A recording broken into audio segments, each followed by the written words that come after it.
پاش 2 ساڵ لە ڕاوەستانی گفتوگۆکانی ئاشتی سەرنجام بە نێوەندگیری نەتەوە یەکگرتووەکان کۆشکی جۆهانسبێرگ لە ستۆکهۆڵمی پایتەختی سوید بوو بە مەیدانی لەخۆگرتنی حکومەت و حوسیەکانی یەمەن کە زیاتر لە 3 ساڵە جەنگێکی خوێناوی و ماڵوێرانکەریان لە نێواندایە.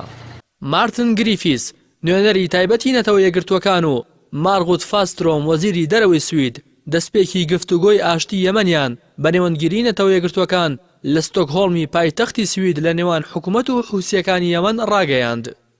نوێنەری تایبەتی نەتەوە یەکگرتووەکان بۆ کاروباری یەمەن لە کۆنگرەیەکی ڕۆژنامەنووسیدا ئاشکرای کرد حکومەت و حوسیەکانی یەمەن لەسەر گۆڕینەوەی دیلەکان و دیاریکردنی چارەنووسی بێسەر و شوێنەکان گەشتونەتە ڕێککەوتن و وتیشی لە ئێستادا دەرفەتێکی گونجاو بۆ چارەسەرکردنی کێشەی ئابووری و گرفتە مرۆیەکان هاتوۆتە پێشەوە و پێویستە هەموو لایەنەکان لە ئاست ئەو بەرپرسیارەتیەدا بن.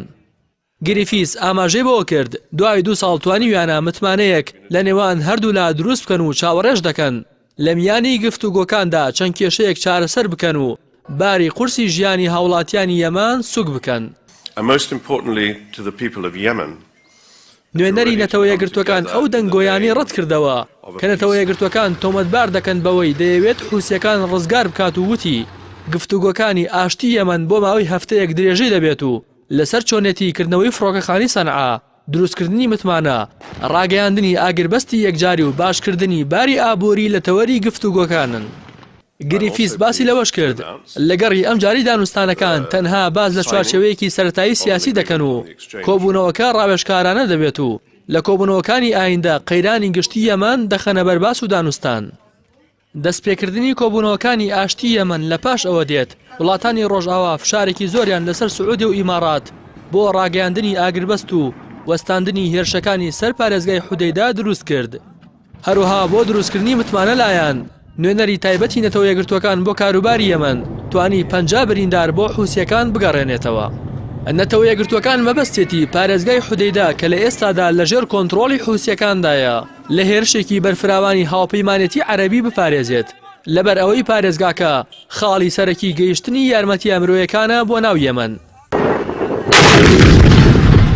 حوسیەکان لە ساڵی 2016 لە کۆتا ساددا بەهۆی نەبوونی گرنتی گەڕانەوەیان بۆ سەنعای پایتەخت و نەکرانە ئامانجان لەلایەن فڕۆکە جەنگیەکانی هاوپەیمانی عەرەبی بەسەرکردایەتی سعودیە کشانەوەی خۆیان لە گفتوگۆکانی جنێف ڕاگەیاند. بەڵام بەهۆی ئەوەی ئەم جاریان مارتن گریفیس نوێنەری تایبەتی نەتەوە یەکگرتووەکان بۆ کاروباری یەمەن هاوڵی وەفدەکەیانی کردو بە یەک فڕۆکە گەشتی سویدیان کرد. حوسیەکان بەر لە حکومەتی یەمەن گەشتە ستۆکهۆڵمی پایتەختی سوید.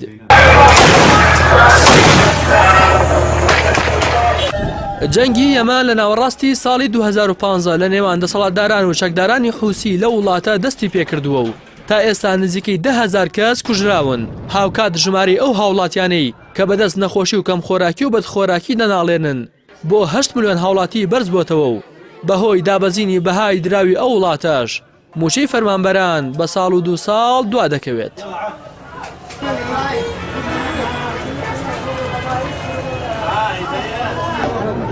لا تفتح